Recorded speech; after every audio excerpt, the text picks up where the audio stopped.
Warning, the views expressed in this video are mine and only mine. I repeat, the views expressed in this video are mine. Now, let's return to regularly scheduled programming.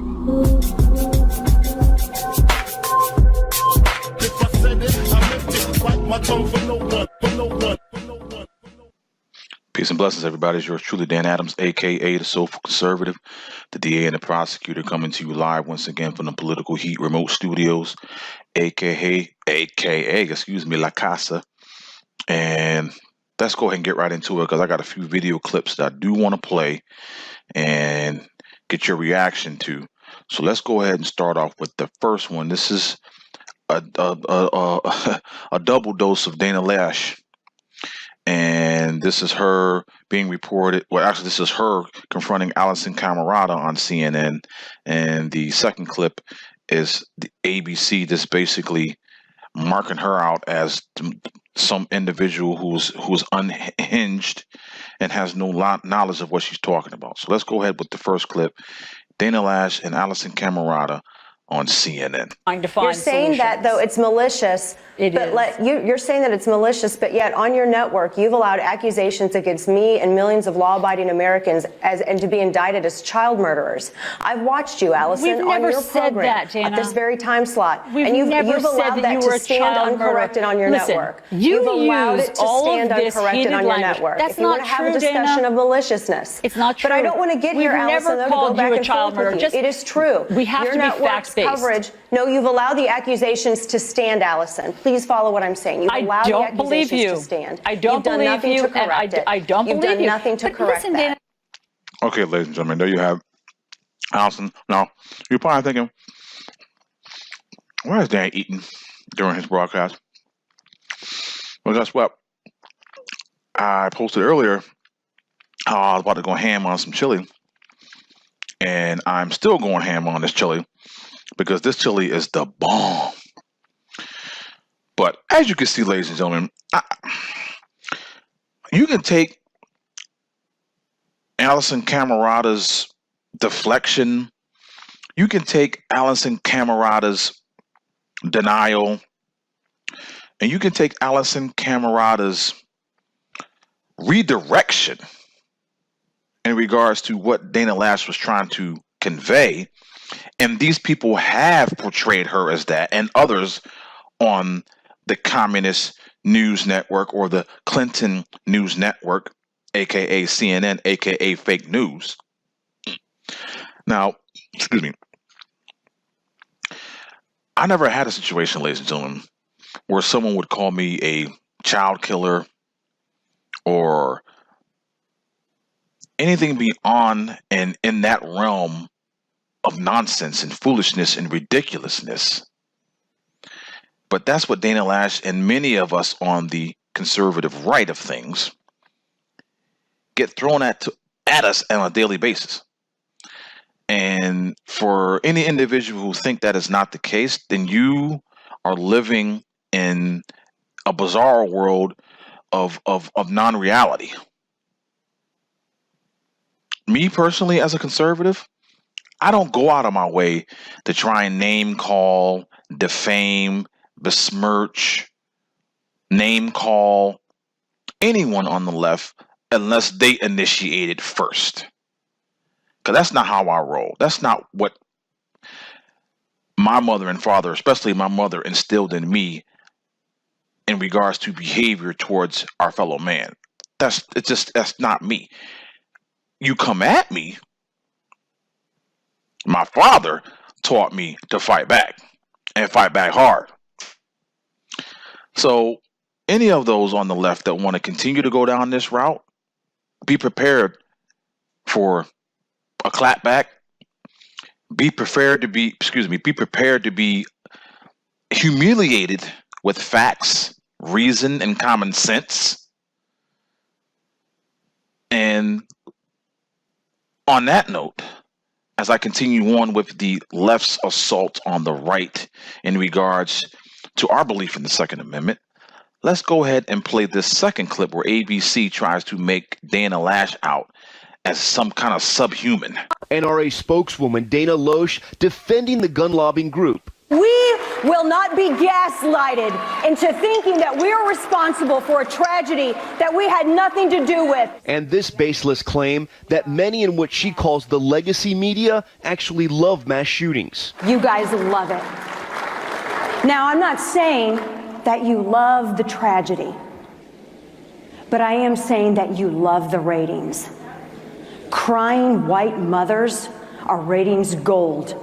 To you. The NRA advocating for more firearms inside of schools. They all must come together to implement the very best strategy to harden their schools, including effective trained armed security. Jim Gard, who helped protect his students in last week's deadly shooting in Parkland, says guns in schools is not the solution.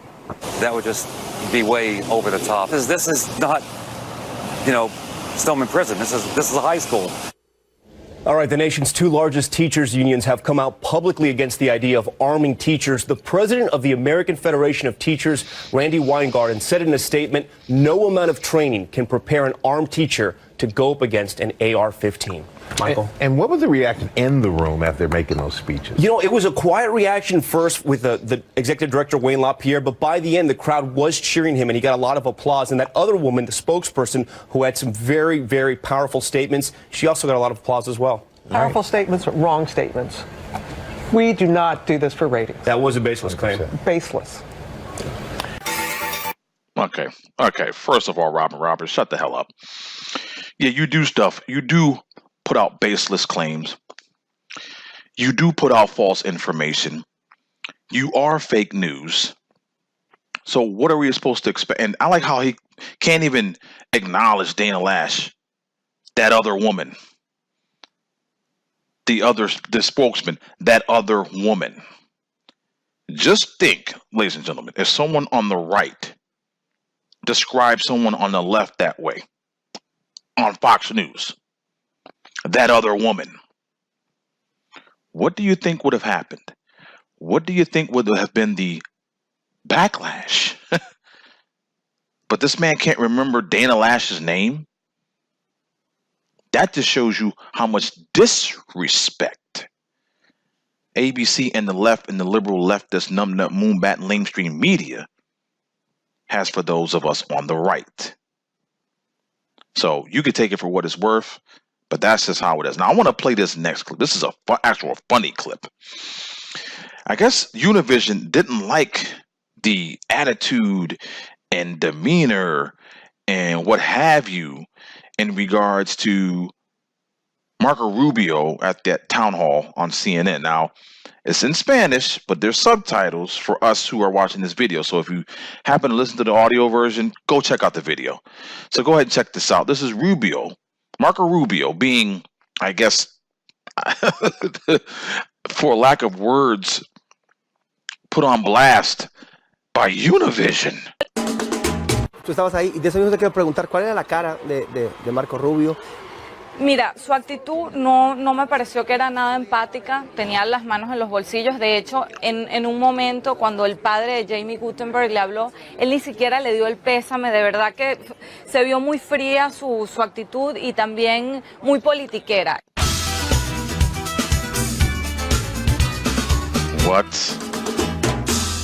What in the world was that? What in the world was that, Univision? Are you kidding me?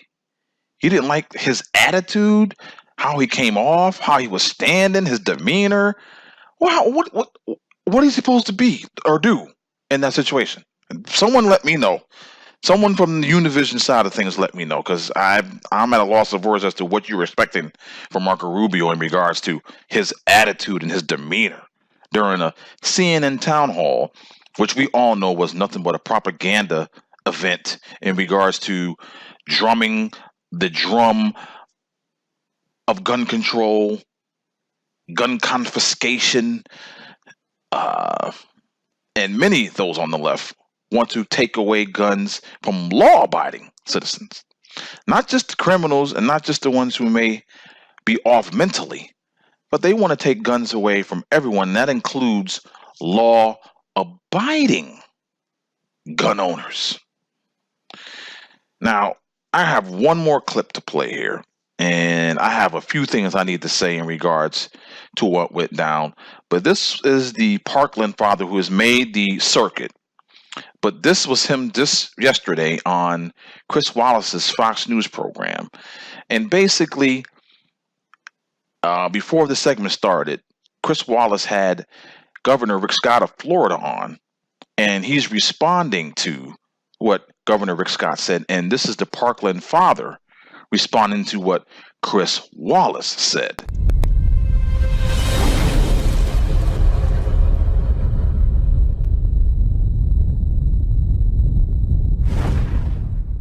Delaney and Andrew join us now from Coral Springs, Florida. And I want to say right at the start how sorry all of us are for your loss and what.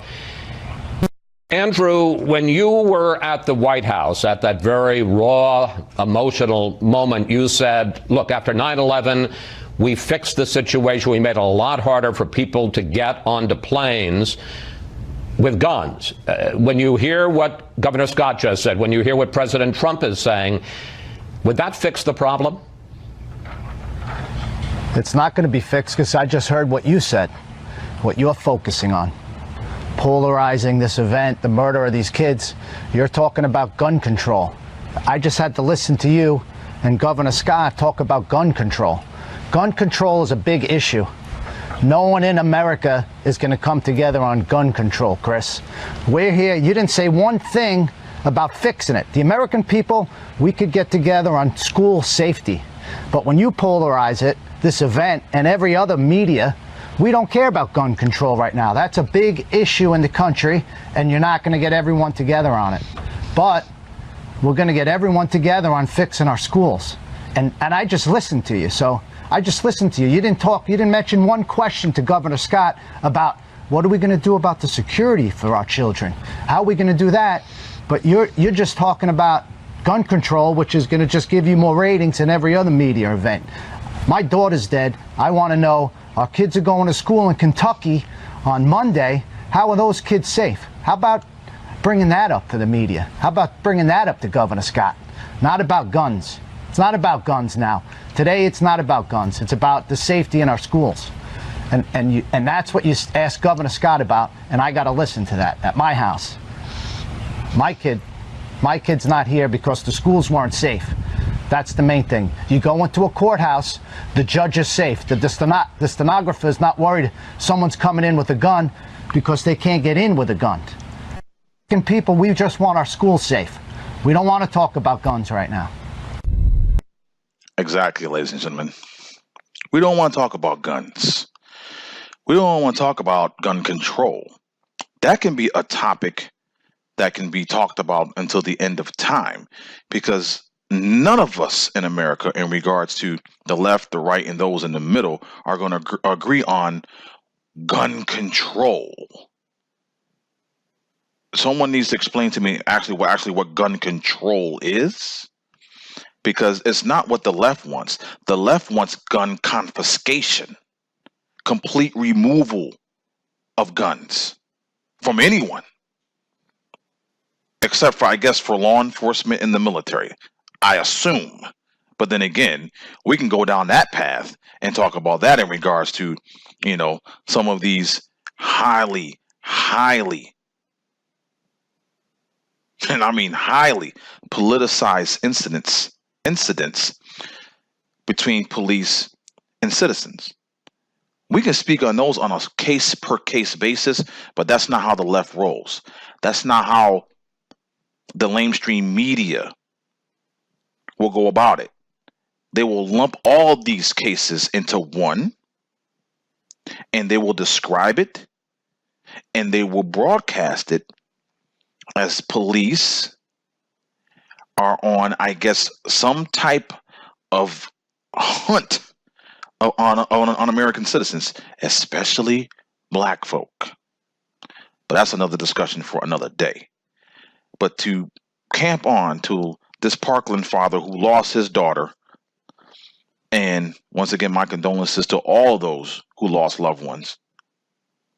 It's not about gun control right now. It is about number one and number one only, keeping our children safe. That is what it should be. That's what should be at the forefront, the utmost forefront of anyone's mind state right now. And as my phone starts to ring, that's going to give me a cue to peace on up out of here. So until next time, God bless you and yours. May He keep you and your family safe. Peace.